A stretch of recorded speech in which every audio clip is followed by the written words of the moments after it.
The State Board of Education, Terry, is looking at tightening regulations on charters now. Tell us about that.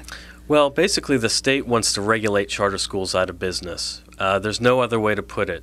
And with some of the new regulations that they're imposing in charter schools, it's going to do that. The most recent regulation is that if a charter school out of 3 years, 2 out of 3 years doesn't meet their growth requirements and have at least 60% of students meet proficiency standards, they could be shut down. This is a big change considering that the rules for closing down charter schools required much more due process than this new policy does. This new policy's intention is just to strike down charter schools as quickly as possible, whereas the previous policy was an attempt to try to get charter schools to turn themselves around and to get them to improve their performance and thereby get students to improve their performance. What would happen to a traditional public school if it did not meet those same levels of accountability?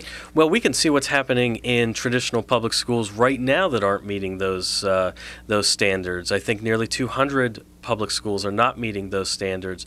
Basically, the state pours money and human resources into these schools. So they're not shut down, but a charter would be shut down? That's absolutely right. In fact, some of these schools that receive services from the state, these include consultants and coaches, as well as technical assistants from the Department of Public Instruction, have been troubled schools, have been low-performing schools for decades, and are still not going to be shut down no matter what.